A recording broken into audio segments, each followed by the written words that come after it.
Welcome to the IVM Podcast Network. You're listening to My Neighbour Zuckerberg.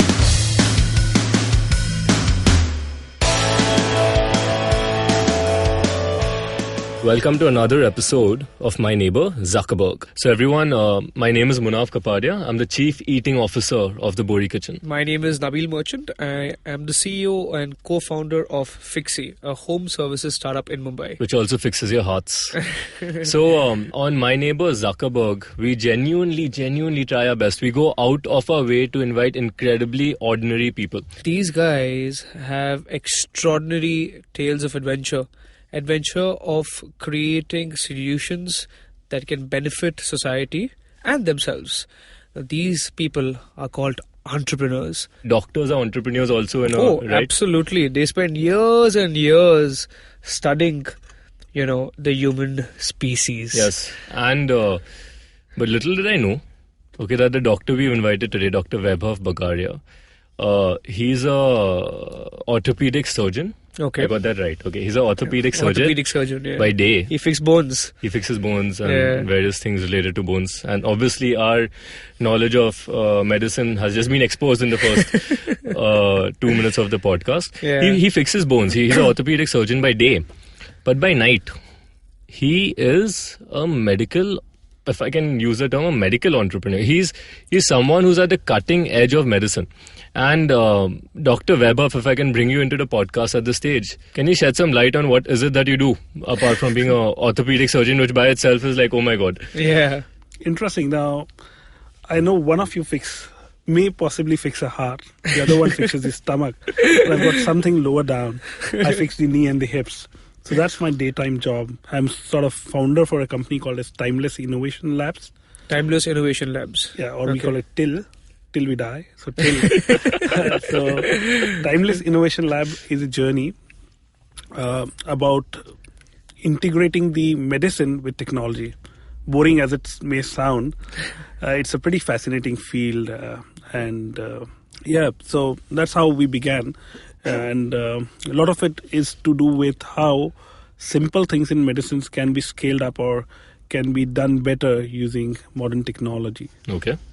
Okay, so if you had to, give us a 60-second understanding, or we have listeners or people who don't really understand, how medical entrepreneurship works. But if you have to explain in 6 seconds what the objective of TIL is, how would you explain it to us? Doctor, as I see a piece of paper where I had the same conversation with him before we started, I wish you luck at explaining this to us at 60 seconds.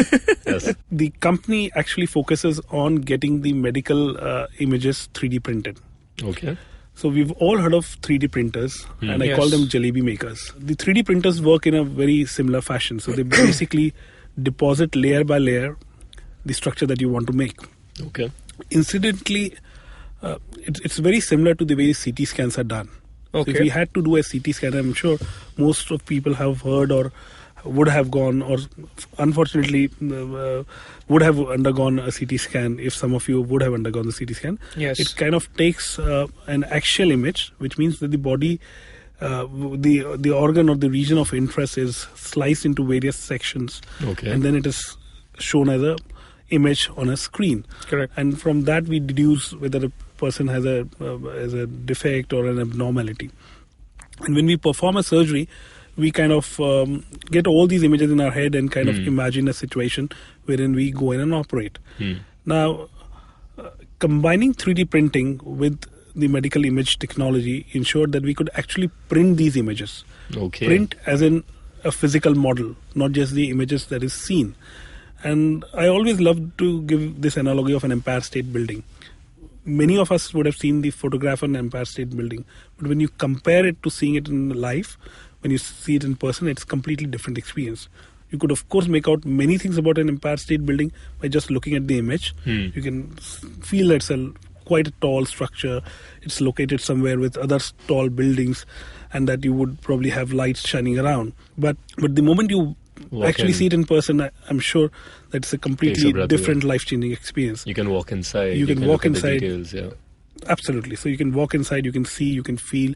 It's a totally different thing. The entire utility of the entire experience itself changes from a photograph to an actual physical object. Exactly. Right. So they say picture is worth 1,000 words. So imagine the power of a physical object. So what we did was basically we wrote the protocol for converting these medical images, which is technically speaking a DICOM image, into a printable format, which is the STL format. So once you have the DICOM images, which is done through the CT scan, Right. the process to convert DICOM to STL is a unique process which the Timeless Innovation sort of patented. Lovely. And probably one of the first to do so in the country. And once that is done, the images, the format could be sent to a 3D printer, and 3D printer would act like a jalebi maker and probably... So when you say format, you mean that extension at the end of that it? extension. So the, like .doc is something Right. which states Word. Right. Similarly, for a machine to print, it needs a certain format which is called as .stl or .stereolithography. Okay. And the medical I images... love that word, yeah. It's Yeah. very exciting. Yeah, so the medical images come in a DICOM format, and the Right. ability to convert this DICOM image Into to STL. the STL, which is the printable format, was the challenge. So let me understand one thing. So now once we have a 3D printed, object of a particular, maybe it could be of an organ, it could be of your head, it could be of your back, fracture, something of that sort. This enables massive, research and development in terms of how surgeries can be performed. Or I mean, once you have the 3D, What's the play? Yeah, what's the play out here? After I've been able to achieve the 3D object of a body part. How does the team manage to extract information or create value out of what has been created? So first and foremost, it helps us understand the condition better. So as I said, okay. again, the analogy of an Empire State Building, you would probably know once you're there, it's a tall building, it's got so many floors, it's got building and lights. So first step is understanding the whole structure or whole pathology or whole defect or whole fracture. Diagnosis that is there. is So more diagnosis, accurate. to understanding what you're dealing with. Okay. Now, the second step would be to actually simulate what you're going to do. So suppose you had to do a major renovation work at the Empire State Building and you had an opportunity to do it back end. Oh, wow. So when you're doing an Empire State Building, you don't fear things going wrong because you can refix it. When we talk about human bodies, it's a wonderful experience to actually do it back end, and you always get a second chance to do it. Wow. Right. So simulation, what we call as this is a common term that's used by the aircraft people, the Correct. flight simulators. So this is kind of medical simulator. Yeah, so you can see the terrain first of all. So Right. you can see where you are going, where you are heading to. The second thing is you can actually try to land your plane beforehand when you actually do. So you simulate your landing or you simulate your surgery on these structures that you have actually printed out. So before you actually operate on a patient, you can, a night prior or a couple of days prior, you can simulate the surgery, anticipate difficulties and probably do it and execute it in better fashion. So you take the thinking out of the operating table. Because any minute... That's really, so I think that's a very good statement. You're taking the thinking out of the operating table. To the you are back end. learning how to perform the surgery beforehand, understand what are the difficulties and issues and the challenges that you may come up with, Right. and create cases for that, and then possibly go to the operation theatre. Not just the cases, but the actual cases. The that actual you're going to use. cases. So you it's not... By a just saying that, my hair stood up, because that is just so crazy. That's amazing. That's a fantastic innovation. Yeah. Yeah, it's pretty exciting because it doesn't stop there, in fact. So now when we do that, we've got a lot of armamentarium in our theatres. So that means inventory or the instruments that we use for operation. Okay. And sometimes you need to plan really ahead. And since there are so many, that you would sometimes miss out on some things. Okay. That would be the perfect fit. So if you had this simulation, you also have a chance to plan your armamentarium or inventory and reduce the inventory that is there on table. And the most important, as I said, is that you take decision making and hesitation out of the operating table to the back end. Right. And this transforms in not only saving a lot of surgical time, but also the blood loss, also the anesthetist use, and possibly a better recovery. So time at the operating table, time is always money, but time at the operating table is worth lives. It is lives. Yes. So virtually. So if you cut down on the operating time without hastening or without doing anything wrong, I think that's the most significant advance that a medical science can make. So, Doctor, Wow. at what stage is this at? Like, have you reached the stage where you're already putting this to use, or are we still at In the a prototype research and test building, and prototype stage? So this is quite done and quite standardized. So we've in fact moved ahead in our development cycle. So this is one thing which we call as biomodel, which is already in place, and we have done around 250 cases with that. So that's done with, sorted, and it's being used by multi-center. It's not just our centers, but it's a variety of people across the country who are using it. So it's quite standardized now. So yes, it's an established thing now. So in the first case, we did CT scan of an engineering object and got it made. In this case, we had a CT scan of a human who had a fracture in the pelvic bone, which was very complicated. And I thought if I could get a model of this, it would actually transform my surgical thing. It would make my life easy, because the area in which he had a fracture was a very, it was not an easy access to that part, and that you needed a lot of precision thing for it. So so we had a CT scan, we had images, but then the challenge was to convert these images into a physical object. Yeah. And we used the very same trick, and over 3 days, yes, we got our first model. A very ugly looking model. It was not a very good model, but it gave me a lot of information. And this was way back in which year? 2006, 2005, Wow. 2006. 10 years back. So 10 years back. 10 years back. Yeah. Timeless Innovation Lab. No, so Timeless Innovation is only 2 years old. Is only 1.5 to 2 years old. 1.5 to 2 years old. So we didn't take that plunge from an innovator to entrepreneur until you were very sure about 2014. Okay. Unless we felt need for it. In fact, unsure is probably not the right word when you say. We felt a need because we needed to.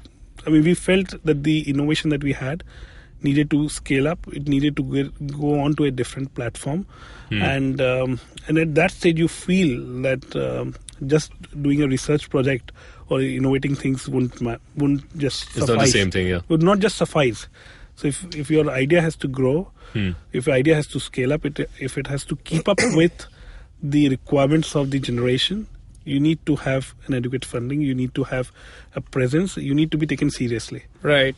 So from bench to bedside, that's the medical term. So when you have a bench in the workspace to actually bedside, which is the implementation, that valley of excitement needs to be crossed at some stage in all medical innovation, and I'm sure that must be true for all field. So when it's a very challenging decision for an innovator to turn into an entrepreneur. Right. An ideator to turn into an entrepreneur. Yeah. So now we are at a stage where Timeless Innovation is now focusing on being able to create multiple such prototypes, or be able to scale a solution where every surgery that is required can have this particular prototype ready or this model ready, and it can be deployed in every medical field, not just maybe in restricting it only to one particular profession or something of that sort. Is that what we are trying to do over here, or we are trying to get data points to be able to improve the inventory during a surgery, or being able to place the right doctor for the right job or something of that sort? So many things are being done concurrently. Okay. So one was, as I said, this is the biomodel production. The biomodel production. So this is biomodel production, and I think we have reached a stage where we kind of have an expertise of a decent standards in biomodeling process. Okay. And with that biomodeling project, we are trying to impart the technology to other centers. Okay. So it's like Microsoft developing its own software called as Word. Right. How you use Word is your own prerogative. Right. Okay, So you're just creating the platform around it. Yeah, so we are probably working on a model which is more of a licensing kind of model, just like the way you buy a Microsoft Office as a package. So we've got protocols, we've got conversion images, and you can buy it, and then you can buy a 3D printers, and you've got your patented DACOM the IP. Yeah, we have patented the IP. So it's like a Microsoft Word which people are using and are free to use. Fantastic. What they make out of it is their own. Okay. All right, Dr. Nabil, I'm very excited to talk to you about how we can use this technology to build a Terminator. But we'll do this right after a break. And for our listeners, we'll be right back.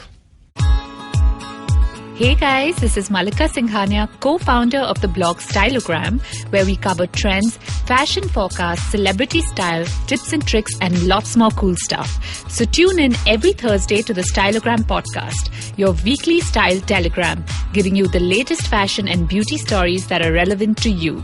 You can also subscribe to our show on iTunes, SoundCloud, Audio Boom, or any of your favorite podcast apps. See you soon. We are back. Okay, so at this stage, I don't want to waste any time because what we have ahead is probably more exciting than what we've already discussed in terms of timeless innovations and what he's working on. Absolutely. Doctor, I'm actually going to leave it to you. Okay, so we've discussed, to summarize what we've discussed the 3D printing or prototyping of medical reports and the utility that has and how you've built the intellectual property or the sort of SOP, the process around that, and you're trying to launch it as a platform so anyone can use it in whatever scenario they want to use it. So just to give our audience a very layman perspective of how this benefits society, is it creating prototypes of different parts of your body. If damaged or doesn't have an issue, it allows doctors from the entire medical fraternity to spend time and analyze the problem in a much more better way for them to ensure that the solution is time bound and the efficiency in the recovery of the patient is much better. So, doctor, what's next for timeless innovations? Well, as I said, the first stage was to develop a basic standard protocols for converting the images into a printable format. Right. And once that's done and it's done and people can use it, the second part of the innovation was devising trajectory guides or jigs, what we call, for specific cases. So if you had a very complicated case or if you had to operate in a region which was sort of inaccessible, you would need some orientation to put your implants or perform the surgery. And if you had a tool which would give you the right direction, what we call trajectory, it would be of immense help. So as the second part of the project... Can't they just use those laser pointers? Or? Yeah, but again, the laser pointer would be till the surface. It would just be beamed on the surface. But so if you had a solid object, if you had a room which was closed and you had a laser pointer, it would tell you where the door was. But suppose if I wanted to pinpointedly attack Munaf or a shotgun on a closed door room, right. It would probably need a CT scan eyes and then a proper trajectory barrel to hit him in the right place. So this trajectory that we have, right? These are objects that we're basically printing. I mean, the word trajectory technically means path, right? The path taken to be able to operate on the organ, or I would say the part of the body. Yeah. That's fundamentally what we're trying to do out here, right? Exactly. Or like what kind of insertions would be required or something of that sort, right? Yeah, so both. So it could be just an approach. Okay. Or it could be putting an instrumentation, which would be an implant or some kind of device that you want to put in. You know what I visualized? I visualized those cool rockets who just automatically find their path. So I thought this is like that, where you identify the thing and then you just put it into the machine and then the machine takes care of whatever has to happen because it has the trajectory mapped into it. And hence human intervention reduces accordingly. Yeah, eventually that would happen. But till then, we would actually have physical trajectory guides. Right. Or things that will be navigation. Designed. Yeah, it will be It's like Google Maps navigation for dude. Yeah. I finally figured out how to explain this to myself. So 3D modeling, trajectory, and I believe there are 2 more items on your objectives in terms of your goals or where you're taking till. Right. So basically, as the time passed, since we started in 2005, there's been a lot of improvement in 3D printing technology. So 3D printing technology by itself have become very powerful. So they've become faster, they've become more efficient, and they are now able to print many more things in many more different kind of materials. And some of the most advanced things would be actually printing metals. And you would probably know that all the high-end cars now that are being made have got certain parts 3D printed, because the 3D printed metal parts are probably the strongest and most optimally fitting parts. So if you had a Ferrari, you would probably have a large part of their components be 3D printed as a metal device. When it comes to human body, we are trying to print the implants which are very specific to an individual. So till now we had a few standard sizes for everyone. So we had around 6 to 8 permutation combinations of objects that we used to medium, use. small, Medium, large. small, large. Exactly. It used to be like, it still is by and large that way. And we hope that the 3D printing technology would actually transform all these medium, small into neck size. Exactly what's required. Arm length, cuff size, and give us many more combinations. Tailored implants. Tailored implant. So yes, exactly. The patient-specific implants. That could be a implants. good name, for Tailored implant. tailored .com. implants. So at the moment we have got 4 or 6 sizes which are available off shelf, and you can use it depending on your morphology or how you look like or what your bone size is. Right. So if I make a guesstimate that you are a medium largish side of guy, I'll use a particular type of plate for you. Okay. Or a particular type of implant for you. It's fine as long as it's a 2-dimensional structure, because it could be either long or short.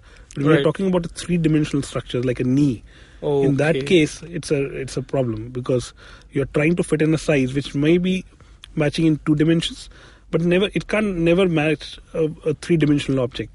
But I think all innovations to entrepreneurship should be like a samosa. Okay. In 3 dimensions. Okay. So we had an inverted triangle. So your base should be something which is usable to masses. And then when you reach the apex, it has to be one thing which is Tesla. Which is the very apex. Which is the very of the apex. things. So you can always start your innovations from the bottom of your samosas. You can have the protocols and things. But when you reach top, it has to be something which really transforms and leaves a legacy behind, other than the money part of it. Wow. Oh, that's fantastic. Oh my God, I'm going to use that like immediately. So doctor, before we run out of time, like I was saying, is there anything else you're working on which you feel competes with what we've discussed so far? Yeah, so the top of the samosa, which is the most crispiest and my favorite The Tesla part. The Tesla part. So the apex of samosa, and that's my dream, is what we call as tissue engineering or bioprinting, in which you would be at some stage in your life, and I hope to see this in my lifetime, be able to print organs. We've made very nascent steps into that, because we believe that the bone is the simplest of organ to print. And as I said, the printers have evolved, and now we can actually print some inorganic stuff as organic stuff as well. So till now we were printing only inorganic stuff, which was like plastics and metals, but the organic stuff, which would be something which has a character very similar to bone, we are trying it out to print in coordination with IIT Bombay. And at some stage, we would be able to take it to a level where we could actually print kidneys, lungs, heart. Inshallah, the day should not be far, and as I said, I hope to see that day in my lifetime. Well, that's amazing. So, in terms of your research, in terms of your development, you're pursuing the 3D printing of bones as of right now, or bone-like structures. Yes. Within this, and we've been successful, and the medical world has been successful in doing that, right? I'll not call it a successful thing. We are still in a part of journey. We are in the first lap of it. So we've been able to have a structure which is biomechanically similar. We have not done any experimentations on humans as such, or even the animals. The body accepted. Yeah, our body accepted. So we've just, and as I said, maybe 10, 15 years down the line. But the very first steps have been taken. The die has been cast. Literally. Wow. Yeah. Is there anything you would like to leave us with? So a small thing that I always learned in my life from one of my professors in Australia, and he always used to say that always remember, you are not a drop in the ocean, but you are an entire ocean in a drop. No, I think what we've all learned through this entire podcast, this particular episode, and what I really appreciate, and I want to the message that we can put to entrepreneurs out there is that Doctor has stayed focused on just trying to solve problems within his field itself only. And he's gone deeper and deeper and deeper. And this is what we say, if you just keep on banging on a wall hard enough, you can make a hole through it. Or you can 3D print it. Exactly. So that's what Doctor's actually done. fantastic innovations. I think your contribution to the medical fraternity will be unimaginable in the next couple of years. And we thank you. We thank you because you're making a great difference to society, and we will always hope to have you by our side whenever we go on the operation theatre. And when I need an organ, yeah. Yeah. Right. So thank you so much, Doctor. Thank you so much. Thank you God so bless much, Doctor, Thank for you, guys. your time today. And thank you, everyone. Yeah. Over and out. Thank you. Munaf Kapadia. And Nabil Merchant. Thank you. That was an episode of My Neighbor Zuckerberg, brought to you by Indus Vox Media and media partners Inc. 42.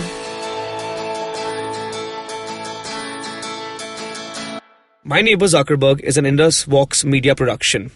If you like listening to My Neighbour Zuckerberg, also check out Simplified, a podcast that helps you seem smarter than you are to others by giving you key insights on a range of topics, be it food, technology, music, or politics. Hosted by Chuck, Naren, and Sriket. Episodes out every fortnight. Hey man, just help me out, man. I need some podcast, man. I haven't had a fix in a week. Just need some. Don't you worry about it. I got podcast galore for you, man. Just go to ivmpodcast.com. You can also find us on Facebook, Twitter, and Instagram. Thanks, man. I'm gonna check it out.